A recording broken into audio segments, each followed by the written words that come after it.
Bienvenidos a este tercer programa con el que vamos a cerrar esta trilogía acerca de la resurrección de Cristo. En los dos primeros programas estuvimos refutando todas esas teorías críticas en contra de la resurrección y hoy vamos a ver por qué es importante que Cristo resucitara y en qué áreas fue importante. Para eso, ya lo estáis viendo ahí en vuestras pantallas, tenemos a Félix con nosotros. Es una alegría retomar su presencia. Y bueno, pues bienvenido obviamente Félix. Ahora pues aprovecharás también para poder saludar, pero de entrada quería comentar que a mucha gente se puede plantear, y es con lo que quiero comenzar, mucha gente se puede plantear el por qué algo que sucedió hace 2000 años es tan importante, ¿no? Entonces, ¿por qué la resurrección es tan importante? ¿En qué áreas es tan importante? Muy buenas, Fernando, bien hallado, y también Gracias. saludo a todos los que estáis cada jueves siguiendo estos estudios que, vuelvo a repetir, están siendo de gran bendición, y así nos lo atestigua, lo estábamos comentando fuera de cámara, personas incluso fuera de la iglesia que están viendo pues que el trabajo y el esfuerzo que estamos empleando en todo esto pues no es en vano. Así que pues contentos de poder estar aquí un jueves más. Y bueno, pues en cuanto a lo que has comentado de la importancia de la resurrección, los dos jueves anteriores pues ya estuviste viendo este aspecto desde un punto de vista, vamos a decir, forense, con todas las pruebas, con todos los actores desde un punto de vista histórico, con sus detractores, con sus defensores. Pero nosotros no nos podemos quedar solamente en esos datos, vamos a decir, forenses, históricos, técnicos, que son muy relevantes, y también para el historiador aséptico, para el historiador incluso secular, pero nosotros como creyentes vamos mucho más allá de esos datos que por supuesto le dan fiabilidad y credibilidad a nuestra fe. Para nosotros la resurrección tiene un impacto a nivel personal y a nivel de la historia también de la humanidad. La resurrección de Cristo marca un antes y un después. Y hoy vamos a estar viendo 5 bloques, 5 aspectos en los cuales la resurrección de Cristo afecta de una manera directa. Y vamos a estar viendo la resurrección de Cristo afectando primeramente a su persona, a la persona de Jesús. También al Evangelio, al ministerio actual de Cristo, a la iglesia y al creyente. Entonces vamos a estar abordando esos cinco bloques. Pues súper interesante, y vemos que la resurrección es importante y tiene implicaciones directas en estas 5 áreas. Y has comenzado, y me ha llamado la atención que hayas mencionado que la resurrección es muy importante y tiene implicaciones, repito, directas sobre la propia persona de Jesucristo. ¿A qué te refieres? ¿Cuáles son, qué implicaciones y por qué es tan importante la resurrección para la propia persona de Jesús? Muy bien, pues vamos a ver varios puntos relativos a esto. El primero sería que la resurrección demostró que él no era un mentiroso. Tenemos que hacer memoria que en los evangelios Jesús, cuando se iba aproximando pues el momento de afrontar el sufrimiento y la crucifixión, Jesús, por ejemplo en Mateo 16, 21, él anunciaba que era necesario que padeciese, que sufriese mucho, pues a cargo de los sacerdotes, de los ancianos, de las autoridades, pero también empezó a añadir una frase más. Él dijo que moriría, que sufriría, pero que resucitaría al tercer día. Por lo tanto, él ya estaba vaticinando que aparte del sufrimiento y su muerte, iba a resucitar. Claro. ¿Por qué es importante esto? Porque lo que dijo se cumplió. Claro. Lo que dijo se cumplió. Y si no hubiera sido así, al final tendríamos que haber dado la razón a ese Sanedrín, a ese sumo sacerdote, cuando Jesús es llevado ante ellos y lo acusan de blasfemia. De verdad, de engañador, literalmente. De engañador, claro. Él dice que él es el Hijo de Dios y que fíjate lo que dice en Mateo 26, dice, y además os digo que desde ahora veréis al Hijo del Hombre sentado a la diestra del poder de Dios y viniendo en las nubes del cielo. Entonces el sumo sacerdote dice, esto es una blasfemia. Claro. Esto es una blasfemia, porque se estaba haciendo igual a Dios. Claro, si él decía que se iba a sentar a la diestra del poder de Dios y que iba a regresar en las nubes, eso implicaba que una vez muerto tendría que resucitar. Por lo tanto, vemos que la resurrección deja totalmente libre de toda mentira a la persona de Jesús. Qué bueno, qué bueno. El segundo aspecto es que mediante la resurrección de los muertos, él fue declarado Hijo de Dios. Ok, a ver. Fue declarado Hijo de Dios. Ahora, vemos que para los gobernantes, pues una vez muerto, Jesús seguía siendo un engañador, un mentiroso. Los gobernantes, en connivencia con los romanos, los judíos advirtieron a los romanos diciendo, oye, recordad que este engañador dijo que al tercer día iba a resucitar. Y de ahí pues les instan a que pongan una guardia, que pongan una serie de soldados alrededor de la tumba para que, pues en este caso, los seguidores o los discípulos pues no robasen el cadáver. Entonces vemos que, por un lado, está todavía esa visión que tienen las autoridades de que Jesús es un mentiroso, y también vemos que el pueblo se burló durante la crucifixión, es decir, no creían que Jesús era el Hijo de Dios. Y se lo decían, si eres el Mesías, si eres el Cristo, bájate y no sé qué, es verdad. Sálvate, sálvate, si eres el Hijo de Dios, sálvate. Entonces lo que vemos aquí, en ese momento de la crucifixión, todas estas personas parecían llevar razón, porque el cielo enmudeció, literalmente. O sea, si realmente era Dios, si realmente era el Hijo de Dios, pues allí el cielo no intervino absolutamente para nada. Claro. ¿Y cuál es la imagen que había allí? Pues la de una persona humillada, maltratada, abandonada, incluso por Dios. Y todo esto pues, lo vemos en Isaías 53, lo vemos mucho más claro en el Salmo 22, que ahí es donde viene ese clamor de Dios mío, ¿por qué me has desamparado? ¿Por qué me has abandonado? Entonces parece como que Dios en todo esto había callado, parece que Dios Padre todo esto no iba a intervenir. Pero vemos que Dios permitía todo esto para que se fuesen cumpliendo todas las profecías acerca del Mesías. Y vamos a ver, sobre todo el Salmo 2, que es referenciado por los apóstoles en el libro de los Hechos, concretamente en el capítulo 4 y en el capítulo 13, vamos a ver dos aspectos importantes en cuanto a esto que estamos narrando. Por un lado, puso en evidencia Dios quiso poner en evidencia la maldad del ser humano. Como dice aquí en el Salmo 2, lo podemos leer, los que estéis en casa, versículo 1 en adelante, que también lo tenemos en Hechos capítulo 4, versículos 24 al 28, dice, ¿por qué se amotinan las gentes y los pueblos piensan cosas vanas? Se levantarán los reyes de la tierra y príncipes consultarán unidos contra Jehová y contra su ungido, diciendo, rompamos sus ligaduras y echemos de nosotros sus cuerdas.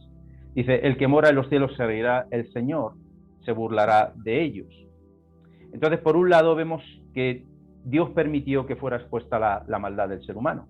Y fíjate a qué grado se expuso esa maldad, que personas que se odiaban, que eran enemigos acérrimos, como Pilato, como Herodes y como los ancianos de Israel, pues para ese evento de conspiración y de establecer la muerte de Cristo, pues se unieron y se hicieron amigos. Entonces, por un lado vemos que Dios permitió que todo esto saliera a la luz, pero también vemos la respuesta de Dios ante esa maldad. Dios no se queda quieto, Dios no se queda contemplando simplemente al ser humano cómo se destruye, cómo la maldad aflora, sino que en este caso dice Hechos 13, 32 al 33, dice, y nosotros, está hablando evidentemente los apóstoles, dice, también nos anunciamos el evangelio de aquella promesa hecha a nuestros padres, la cual Dios ha cumplido a los hijos de ellos, a nosotros, resucitando a Jesús. Como está escrito también en el Salmo 2, mi hijo eres tú, yo te he engendrado hoy. Entonces, por un lado está la maldad, Dios mostrando de una manera evidente, palpable, la maldad humana, del rechazo a Dios, del odio a Dios, pero por otro lado Dios dando la solución de salvación por medio de su Hijo Jesús. ¿Y cómo lo hace? Pues, como dice, yo te he engendrado hoy, yo te he manifestado, yo te he expuesto, yo te he dado a conocer. Y en este caso, ¿cómo? Por medio de la resurrección. Es decir, cuando dice yo te he engendrado hoy, es decir, tú eres Dios verdadero, tú eres el Mesías. Y aquí yo lo hago público, pues levantándote de los muertos. Claro, que ese es declarar. Declarar no es constituir o crear en ese momento que Cristo fuera el Hijo de Dios, sino declarar, es exponer, anunciar, publicar, hacerlo obvio, manifiesto a todo el mundo. Evidente, que me gusta mucho esa palabra que has usado también, ¿no? Evidenciar. Y qué bueno, ¿no? Qué bueno. Y la resurrección evidencia eso, claro. Exactamente, es una manifestación, es una declaración pública, pública y notoria ante los principados, ante las potestades y ante los hombres, de que Jesús es realmente Dios, el Mesías y el Salvador. Y como hemos leído al principio de este epígrafe, el pasaje de Romanos 1:4 dice, fue declarado Hijo de Dios con poder por la resurrección de entre los muertos. Y cuando dice declarado Hijo de Dios, significa que Jesús es diferente, es distinto a todo el resto de los seres humanos. Él es Dios. Otra de los aspectos en cuanto a Jesús, dice que su resurrección, el punto 3, sería una señal definitiva que confirma quién es Él.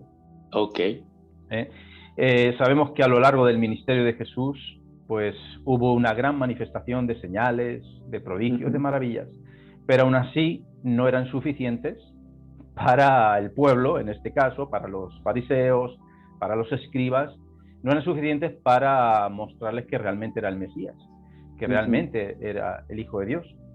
Y a pesar de todas esas manifestaciones, seguían insistiendo, oye, muéstranos señal, muéstranos una señal de que tú vienes del cielo, de que tú eres enviado por Dios. Y ya en Mateo 12, 39 al 40, Jesús dice, mira, la única señal que os va a ser dada a esta generación maligna y adúltera va a ser la señal del profeta Jonás, que estuvo en el corazón de la tierra durante 3 días. Esa va a ser realmente la señal definitiva que va a demostrar que yo soy verdaderamente Dios. Y sabemos que Jonás en ese vientre, después de 3 días, salió transformado. Salió obediente y salió con un mensaje de esperanza y de salvación para el pueblo de Nínive. ¿Cuál es la gran desgracia? Bueno, que Cristo sale resucitado, Cristo sale glorioso, pero el pueblo, fíjate, hasta el día de hoy, pues la mayoría no les ha reconocido. No, pero bueno, Juan 1:12, claro, a los suyos vino pero... y a los suyos no le recibió. Juan 1:11 o 10, sí. Correcto, entonces vemos que esa señal de la resurrección nuevamente prueba que Jesús dijo, o era la señal definitiva que confirma quién realmente era Jesús. Muy bien. Pues queda aclarado y queda bien expuesto por qué la resurrección es tan importante para Jesús, entendiendo a Jesús como ese autor de la fe. El segundo punto que te quiero preguntar y que quiero que nos ayudes a analizar es por qué la resurrección de Cristo es importante al mensaje de la fe. Y cuando digo mensaje me refiero al Evangelio, a las buenas nuevas, al grado que si no hubiera resurrección no existiría Evangelio. Y si eso es así o no es así, y si es así que no hay resurrección, no hay Evangelio, ¿por qué? Entonces, vamos a ver por qué es tan importante no solamente a la persona de Jesús como autor de la fe, sino también al Evangelio como ese mensaje de fe. Bueno, como bien has dicho, si Cristo no resucitó, no hay Evangelio. Claro. Y si no hay Evangelio, pues no hay buenas noticias que dar. Pero también, si no hubo resurrección, el resto de doctrinas y el resto de enseñanzas y el resto de aspectos de la salvación, pues no tendrían ningún tipo de validez. Claro. Serían teorías, pero no tendrían ningún impacto real, en este caso, en nuestras vidas, o en la vida de los creyentes. La primera de ellas, la resurrección, es la base de nuestra justificación. Dice Romanos 4:25, dice, el cual fue entregado por nuestras transgresiones y resucitado para nuestra justificación. Fíjate.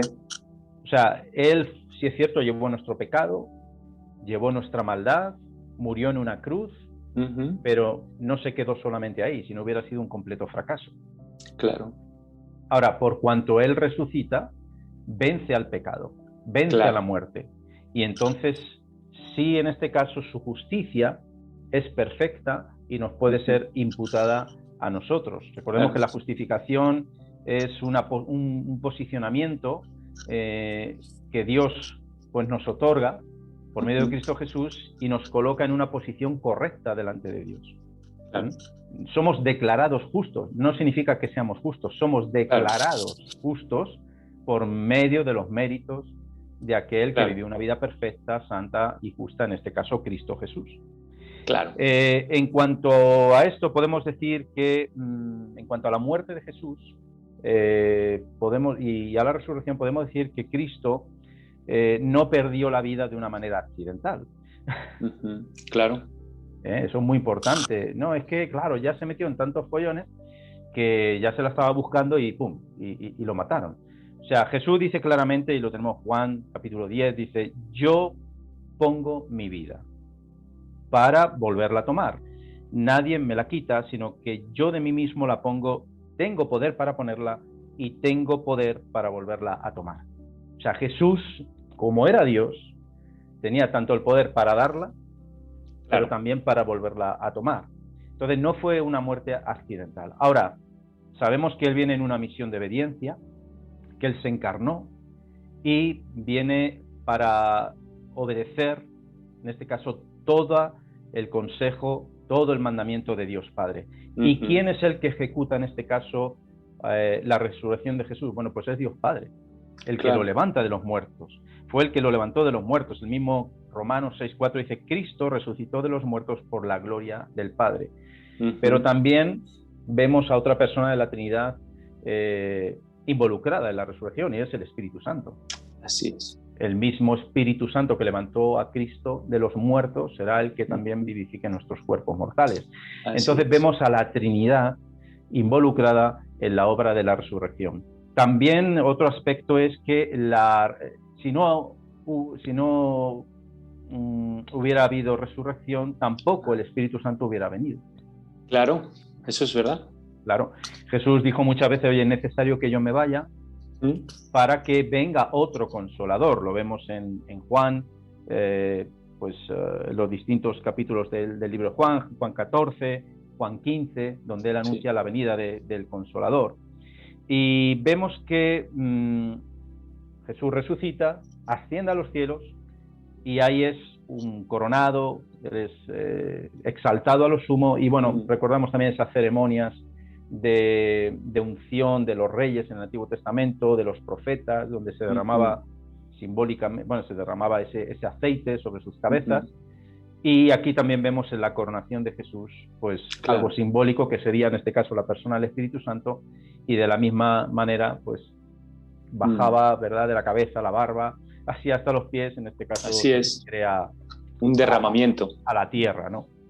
Entonces, cuando Jesús es ascendido y es coronado y es exaltado a lo sumo, el Espíritu Santo es derramado y puede venir, en este caso, a morar sobre los creyentes. Y como bien Jesús lo dijo, Él viene para estar con vosotros, os recordará todas las cosas que yo os he dicho, y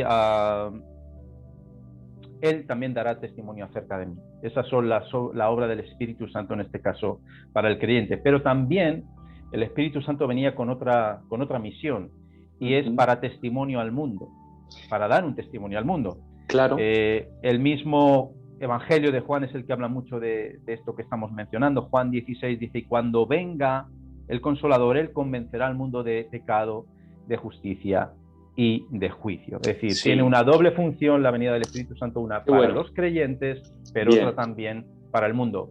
Por eso digo que la resurrección es vital, porque no deja al hombre en su pecado, desprovisto, sin esperanza, sino que Dios sigue, en este caso, obrando a favor del ser humano caído. Entonces, Claro. por eso la importancia y la relevancia de la resurrección para la venida y el ministerio del Espíritu Santo.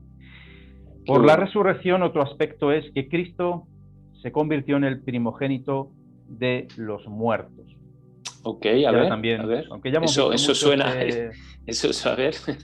hemos visto mucho ya este concepto, porque Sí. en el estudio de sectas que hemos estado viendo hemos mencionado mucho acerca de lo que es primogénito, engendrado y otra serie de términos que Unigénito, principio. unigénito, pues muchas sectas lo malinterpretan, pero en este caso lo vamos a ver también, aunque sea de pasada.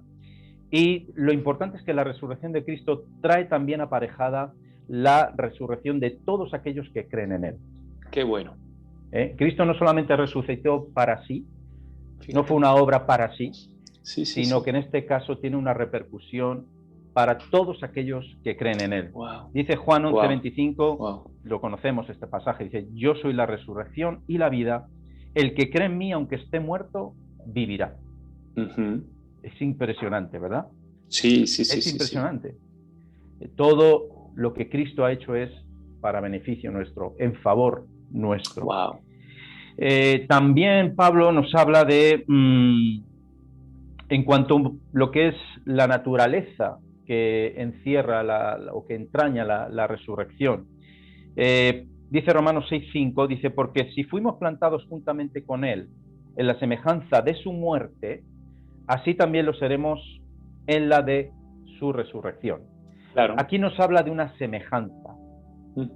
La resurrección, nosotros resucitaremos a la semejanza de Cristo Jesús. Tendremos un cuerpo resucitado a la semejanza de Cristo Jesús. Y por otro lado, también en Colosenses 1:18 y Apocalipsis 1:5 se nos dice que Jesús es el primogénito de los muertos. Por un lado se nos está diciendo que tendremos una semejanza con Él en ese cuerpo resucitado, pero nos dice que Cristo es el prototipo, es el modelo de la manera que nosotros vamos a resucitar.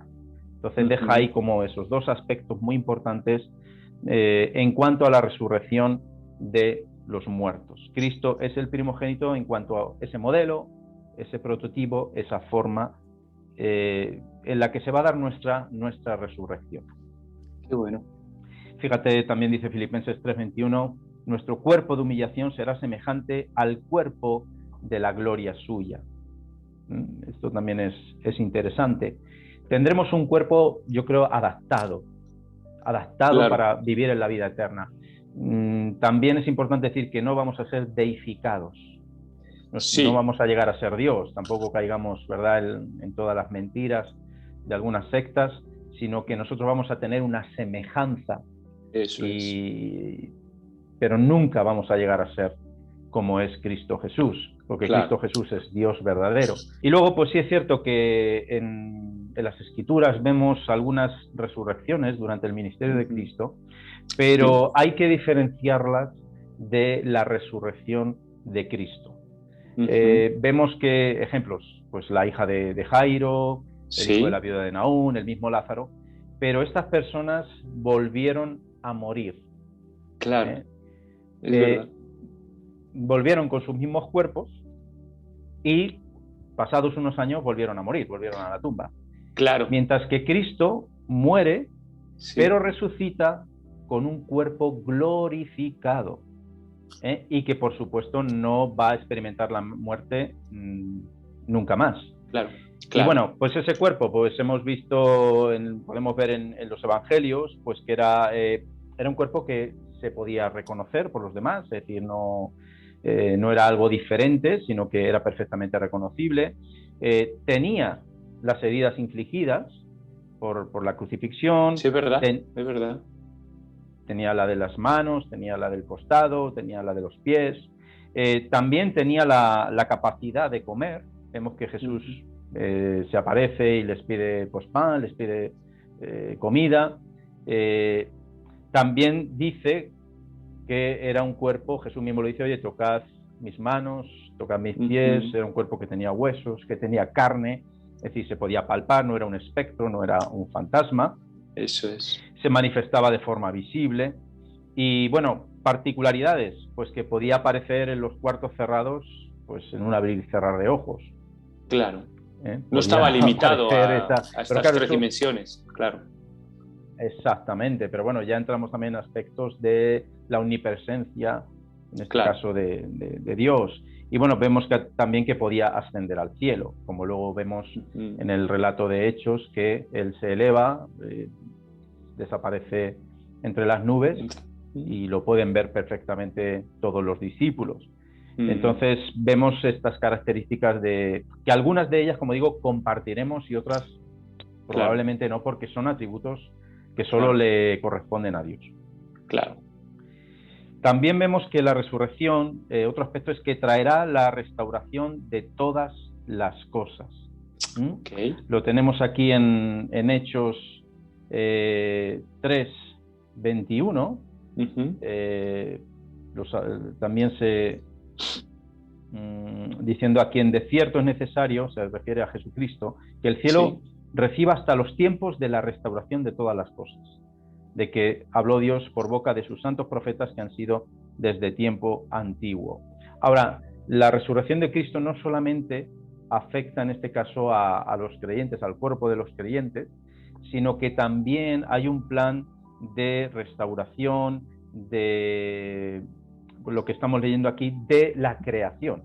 Claro. Recordemos que juntamente con la caída del hombre, no solamente esto afectó al ser humano, sino que también la creación fue sujeta a vanidad. Sí, es verdad.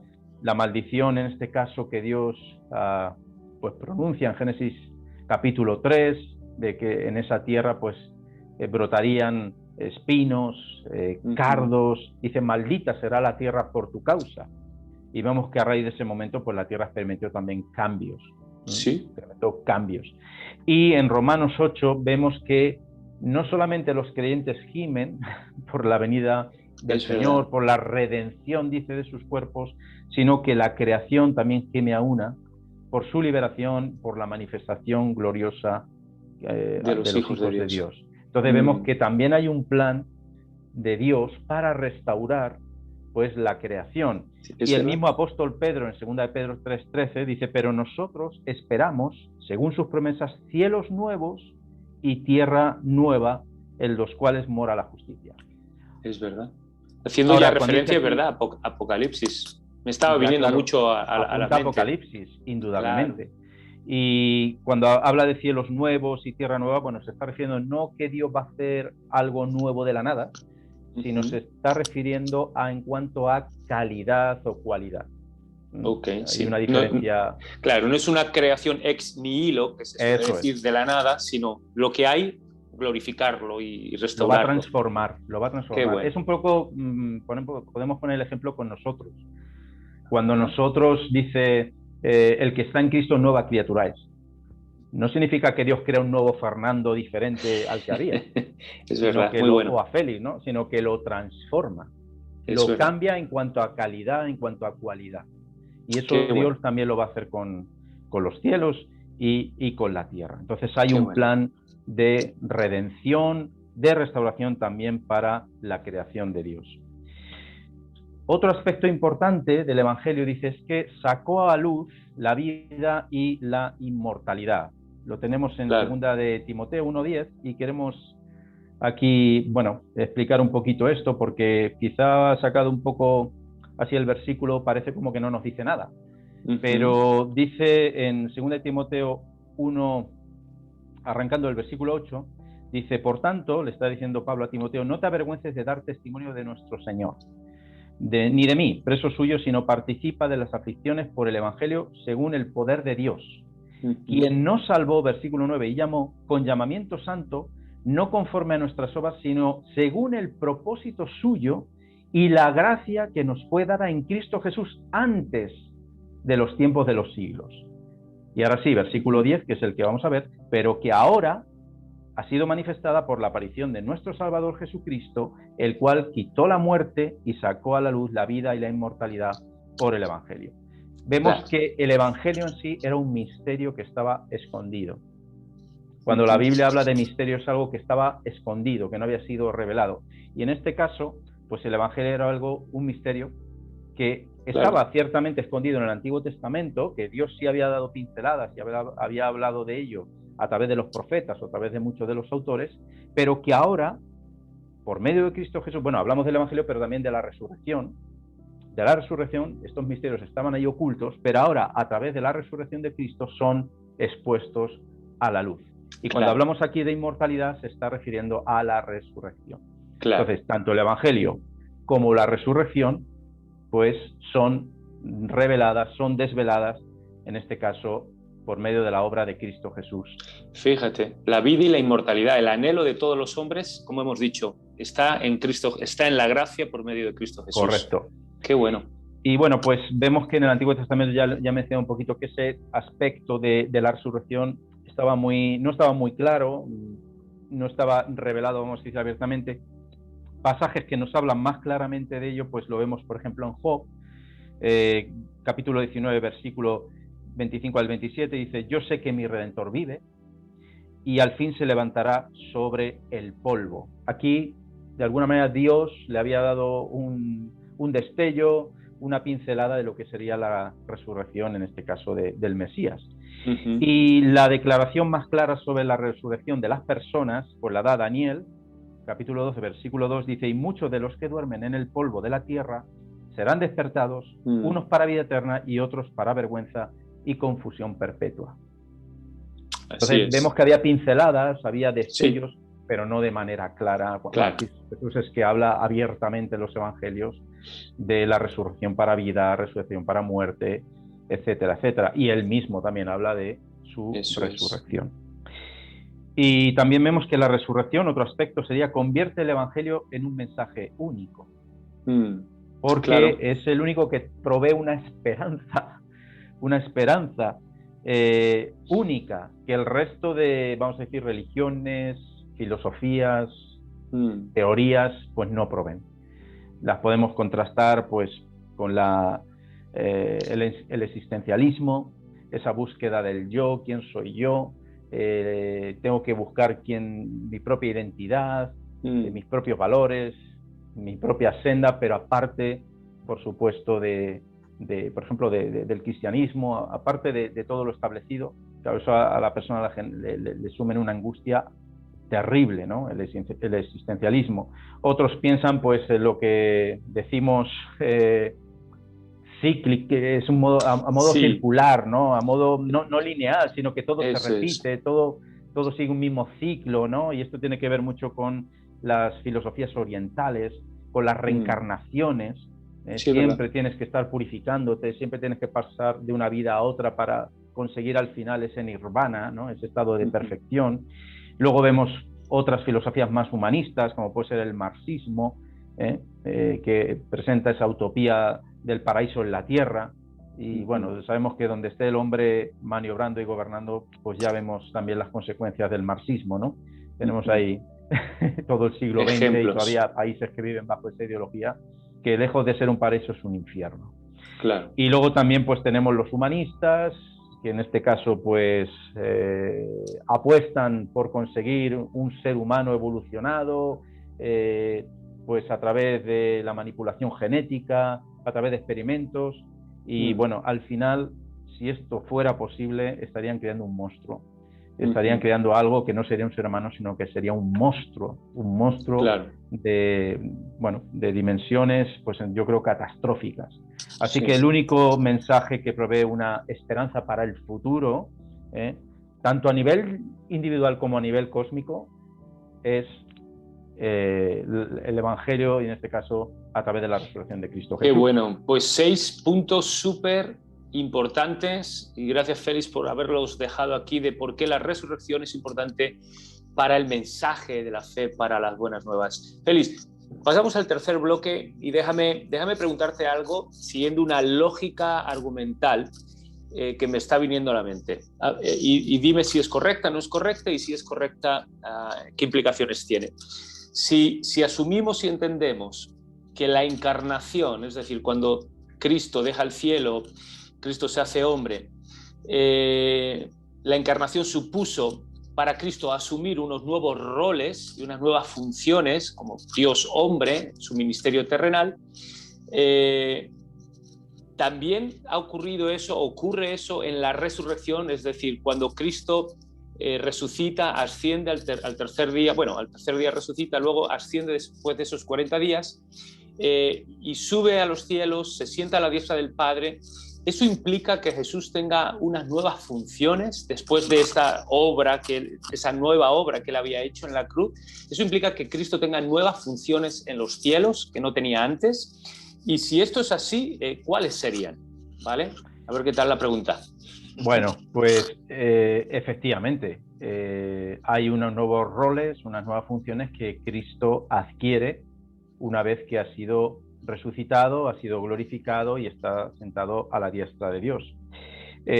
Lo primero que tenemos que ver es que tiene un cuerpo humano glorificado. Eso ya es un cambio significativo. Recordemos que Cristo, antes de su encarnación, no poseía un cuerpo, sino que en este caso él se encarna y adquiere una naturaleza nueva, que es la naturaleza humana. Claro. Entonces ahí hay un cambio considerable. Entonces ahí podemos ver uno de ellos. También vemos que ejerce una función como sumo sacerdote. Esto lo vemos en Hebreos 8.1, dice que es verdad. Tenemos un sumo sacerdote que se sentó a la diestra del trono de la majestad de Dios, dice, y es un mediador, es mediador de un pacto basado en mejores promesas, de un mejor pacto basado en mejores promesas. Entonces eso es muy importante. Él es alguien pues que ha establecido algo muchísimo mejor de lo que era el pacto de Sinaí. Claro. Es un pacto basado en mejores promesas. Ya hemos hablado algunas veces de este mejor pacto, ¿no? Sí, basado en mejores promesas. Es verdad, en el estudio que hicimos de la carta a los hebreos, es verdad. Correcto, entonces también remitimos a la audiencia que pueda buscar esos estudios. También vemos que Cristo se erige en abogado defensor, lo vemos en 1 Juan 2.1, dice, y si pecáramos, pues abogado tenemos con el Padre, en este caso a Cristo Jesús. Y esto también nos debe dar una confianza a los creyentes para no vivir una vida de condenación, sino que Dios es fiel y justo para perdonar, en este caso a través de la persona de Jesús, que siempre va a defender nuestra causa delante de Dios Padre.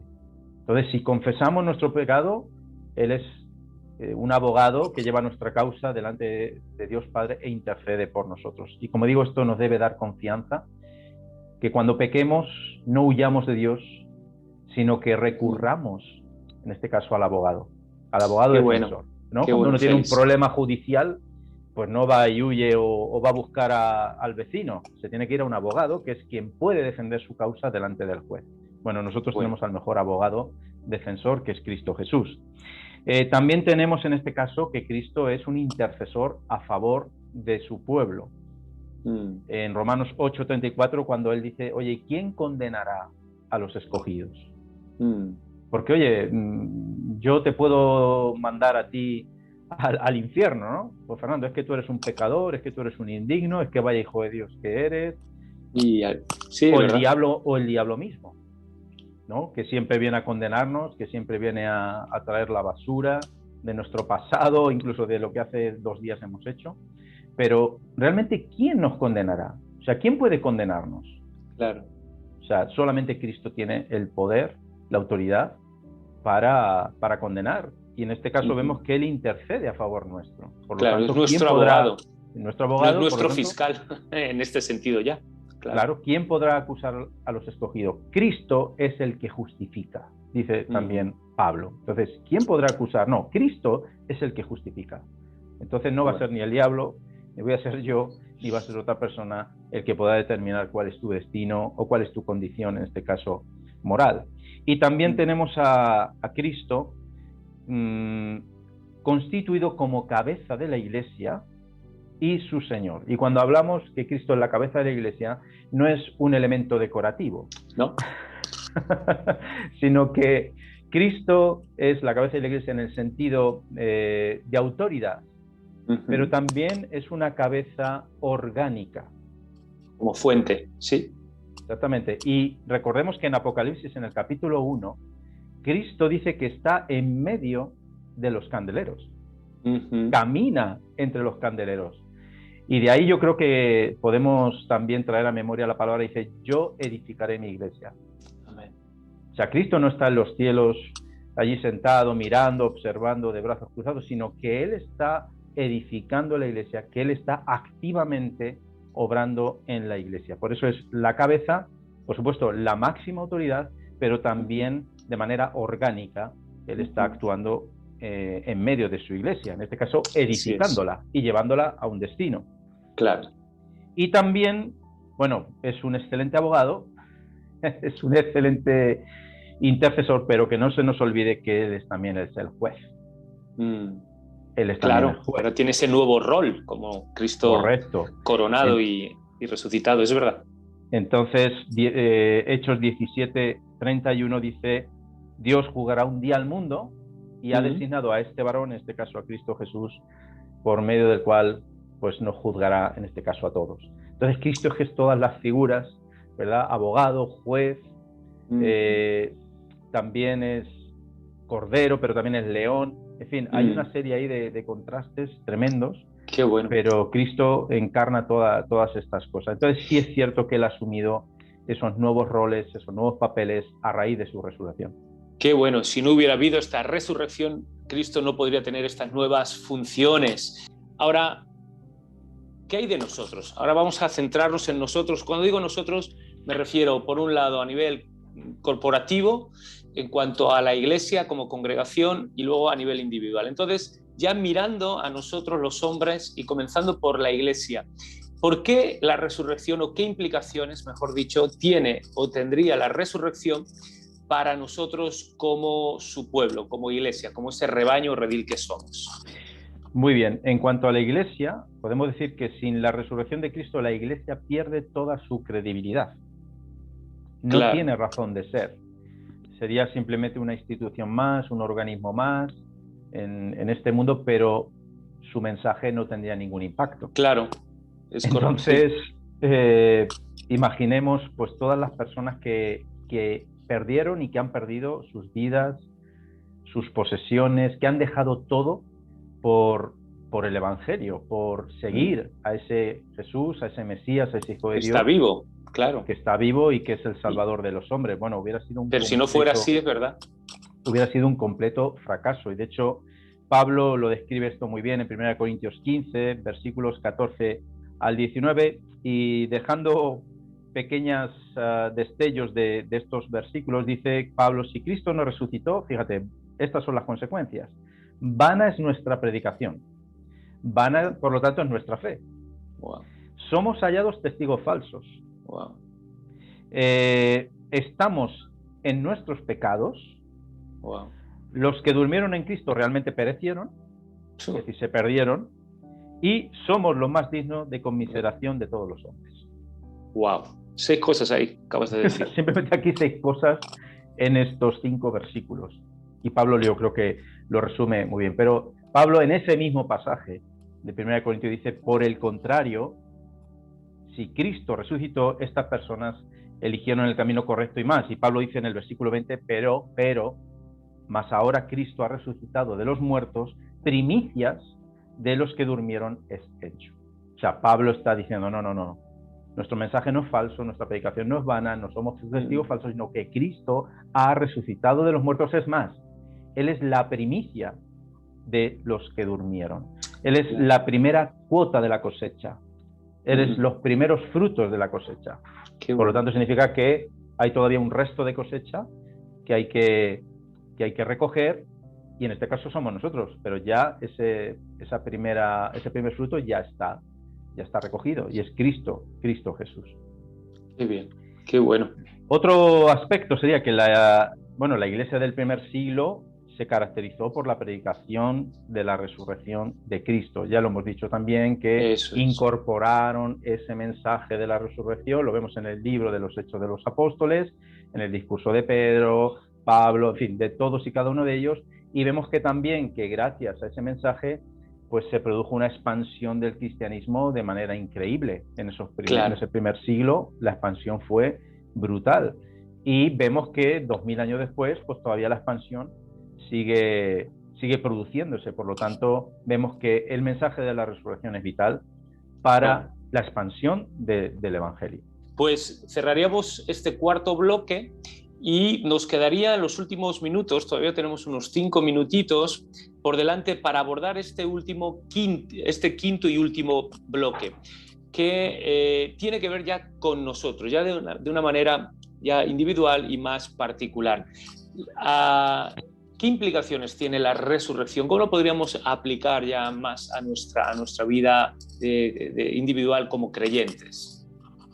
Muy bien, pues el primero de ellos sería que su resurrección asegura e ilustra la de su pueblo. Ya lo hemos dicho antes.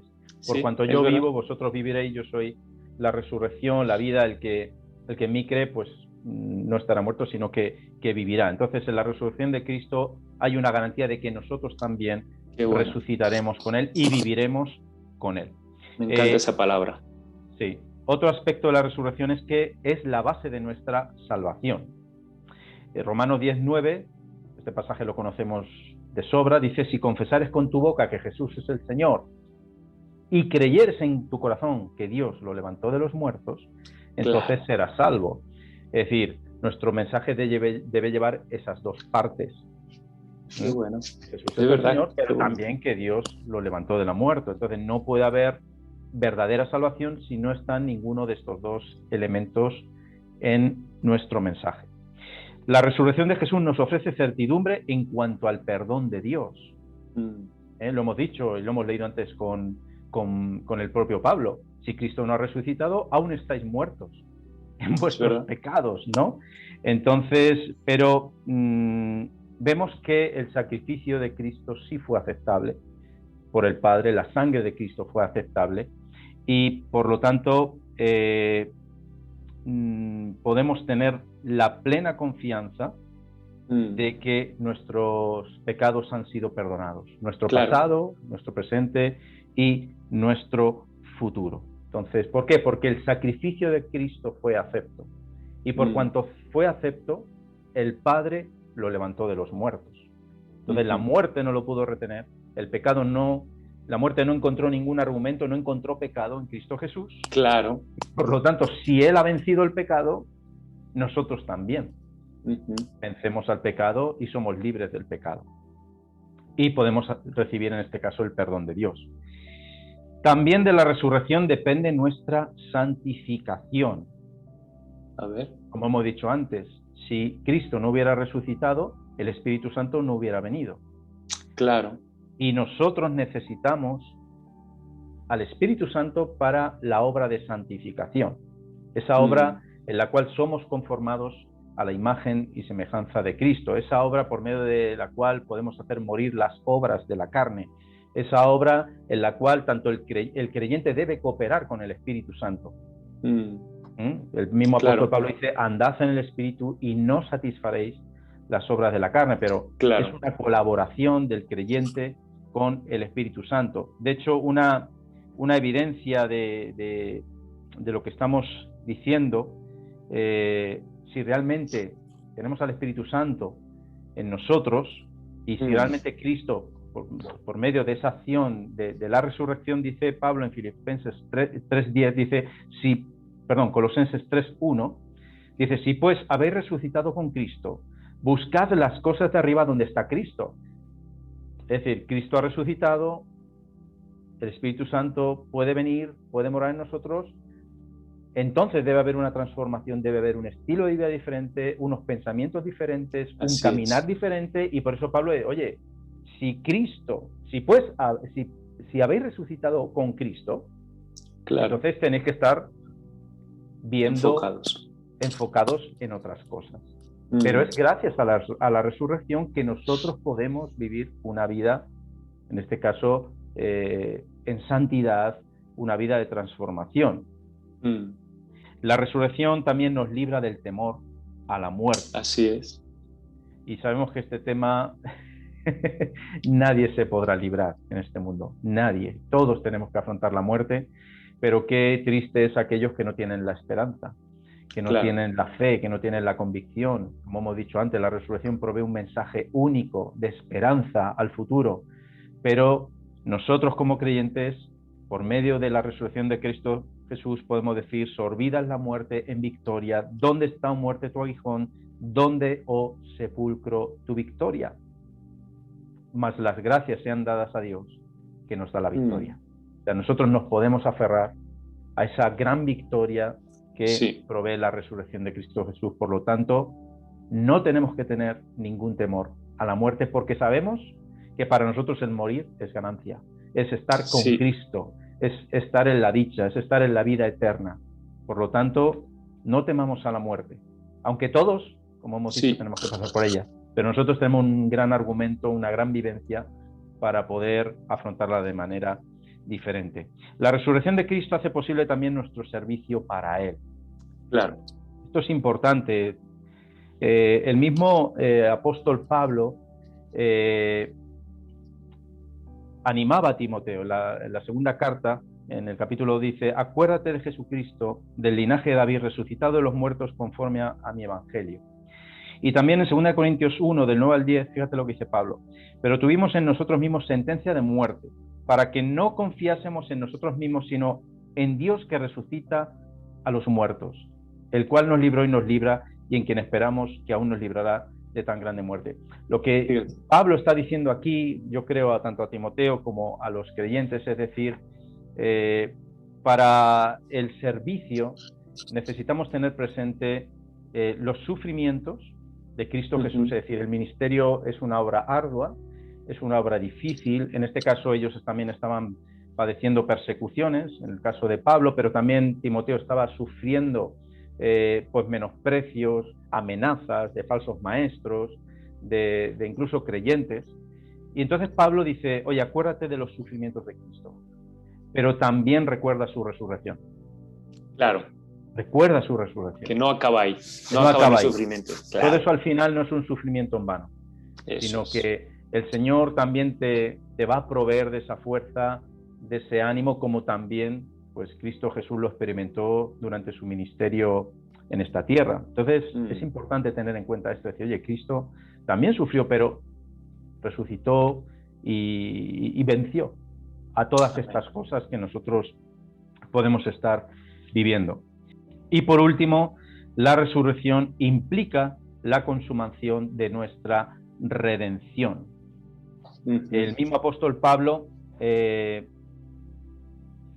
Romanos 8:23 dice: nosotros gemimos por la adopción, la redención de nuestro cuerpo. Claro, estamos hablando de la redención completa, que implica la glorificación de nuestros cuerpos. Entonces vemos que, como bien señala el estudio, nuestra redención no solamente incluye nuestro espíritu, sino que también incluye nuestro cuerpo. Claro. Incluye una redención, una salvación completa de todos los elementos del ser humano. Qué bueno. Y es por medio de la resurrección de Cristo Jesús que todo esto lo vamos a experimentar. Qué bien. Y está asegurado. Así que, pues... Es extraordinario ver que sí, la salvación implica cuerpo, alma y espíritu, ¿no? Como en las clases típicas o enseñanzas clásicas iba a decir, el espíritu ha sido justificado, el alma está siendo transformada y nuestro cuerpo algún día será glorificado. Qué bueno, qué bueno, qué bueno. Y todo esto la resurrección lo garantiza. Pues Félix, a modo de conclusión, para finalizar este estudio, hemos terminado ya este quinto y último bloque, pero a modo de conclusión, que si lo tuviéramos que decir todo esto en un parrafito, ¿qué es lo que podríamos decir?